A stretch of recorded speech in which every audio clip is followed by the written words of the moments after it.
miyembro ng committee na to, sa members of Congress.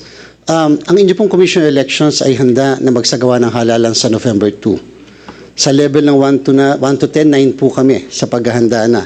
In fact po, na-print na namin ang lahat ng balota. Natapos kami sa ating pong cleansing ng list of voters. Nakapag-procure na po tayo ng mga dapat ma-procure. In fact, sa 19 billion 57 million na binigay po sa atin ng Kongreso sa pamamagitan ng GAA, ay nakagamit na po kami ng more or less 8 billion pesos. May natitira na lang po kami na more or less 11 billion pesos. At yan po ay nasa DBM pa, hindi pa po yan kasalukuyang na-download sa Commission on Elections. Yung 11 billion po na natitira ay para po 9 billion para sa honorary ng guru natin. More or less 1 million lahat sila na maglilingkod sa ating pong 225,000 na presinto sa buong Pilipinas. At the same time po, yung po natitirang 1 billion naman ay para po sa training nila ng ilang araw dahil po tayo ay hindi po automated election. Tayo po ay manual na halalan para sa barangay ng Sangguniang Kabataan. At the same time, meron din po tayo 1 billion para sa deployment, yung pong ginagamit natin sa pagde-deploy ng lahat ng kagamitan para sa araw ng halalan. So more or less 11 billion po yon, intact pa lahat yun. Yung pong 8 billion, yan po ay earmarked na and obligated na po yan. Kasama na yung lahat-lahat, kasama yung mga personal services, hiring ng casual employees, overtime services ng commission personnel, and procurement ng lahat po ng mga kagamitan. Kung sakasakali po ba na ma-reset ang barangay and SK elections, ay ano po ang masasayang dito kung hindi po masasayang? Na COMELEC, kahit po ito may date na, it will just issue a resolution na kung saan ang sasabihin lang namin kung ano na print namin na balota ay yun na rin po yung gagamitin natin sa isang reset na barangay and SK elections. Kung meron po siguro, tinta ng yung mga ballpen, yung mga thumbprint takers at saka po yung mga indelible inks sapagkat 1 taon lang po kasi ng mga yan. So may magbago ang kulay o hindi na sumulat yung mga ballpen. Pero yung iba pong election paraphernalia magagamit namin. Kung sakali pong halimbawa hindi matuloy ang November 2 barangay and SK elections, magre-resume po kami ng registration of voters muli ngayong darating na September. Sapagkat syempre po kinakailangan maparehistro natin yung mga hindi nakahabol, yung mga na-deactivate, yung mga magpapatransfer ng kanilang registration at depende po kung sakali, kung kailan i-reset, doon naman po namin tatapusin yung period ng registration. Sapagkat ang plano dahil natapos na po tayo sa ating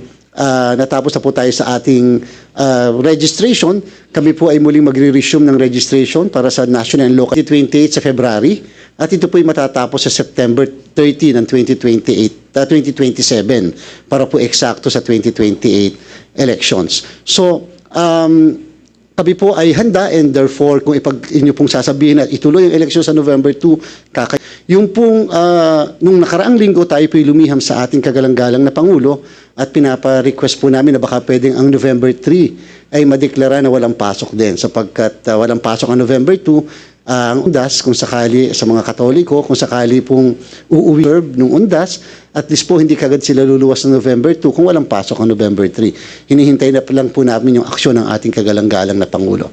Na-review po namin, isa-isa yung pong lahat ng mga panukalang batas ng mga kagalang-galang na miyembro ng Kongreso. Nakita po namin ang title po lahat, ang mga titles po lahat ng naandyan po ay postponement of the barangay and SK election.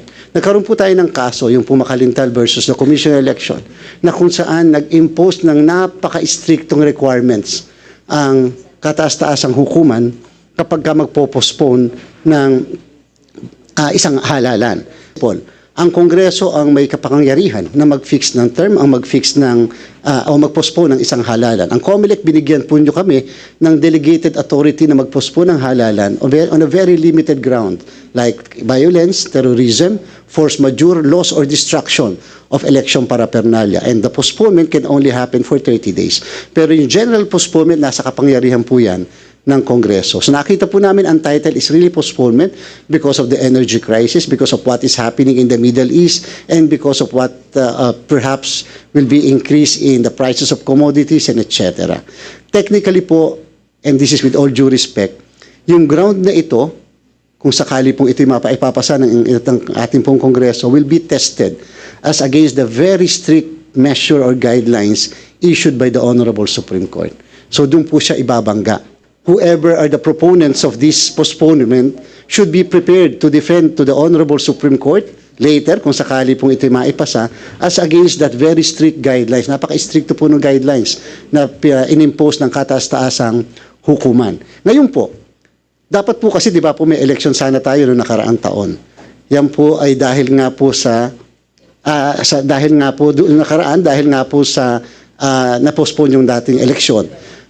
Ito po'y kinwestiyon muli. Ang dahilan po ng postponement ay sapagkat, liliwanagin ko po, yung huling postponement ay sapagkat nagkaroon po ng batas fixing the term of office of barangay and SK officials.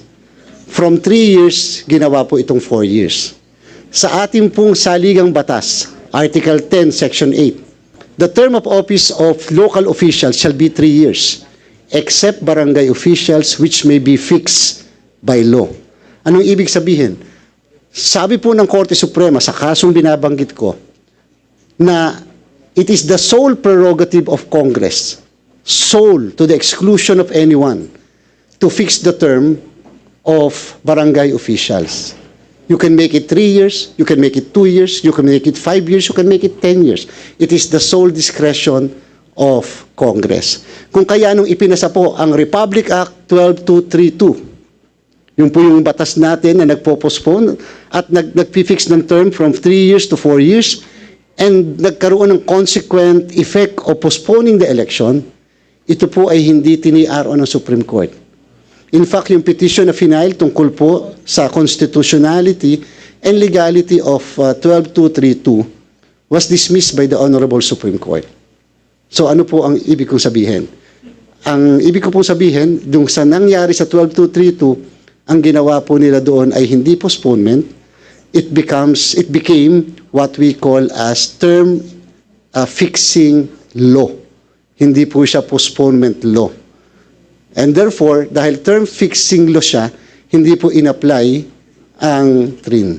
Hindi po tiniaro, hindi po ni-reverse ang law at ni-declare na unconstitutional. So dito po lahat sa inyo pong mga panukala, ito po ay postponement law. Wala po kaming nakita na term fixing law. Kung sa Senado po, nahaharap din po kami later, ay it's a term fixing law. Ang kanila pong pinopropose from 4 years, ginagawa po nilang 5 years. Yung pong panukala. So hindi po namin sinasabing gayahin niyo po. Ang sabi lang po namin, basta ang inyong COMELEC ay handang-handang isagawa ang halalan po natin sa darating na November 2 at ang amin lang pong pakiusap, sana po maging maliwanag ang lahat bago po matapos ang September. Kasi po, alam niyo po, halimbawa po, yung mga pinapaskil natin sa labas ng presinto ng mga listahan ng mga botante sa loob ng presinto, lahat siyang ma-print, hindi na po natin magagamit yan sa susunod, sa buong Pilipinas. Bakit po? Dahil magbabago na po yung project of precinct, magbabago ang pangalan ng mga botante sa lista, madadagdag na mga botante, and therefore may posibilidad na madagdagan din ang mga presinto. Kung sakali po marireset ang barangay and SK election, magkano po ang kakailanganin ni COMELEC? Depende po sa kung akalaghatian ng next year, ng 2027. Kasi critical po sa amin ng June onwards, 2027, parasyon para sa national and local election.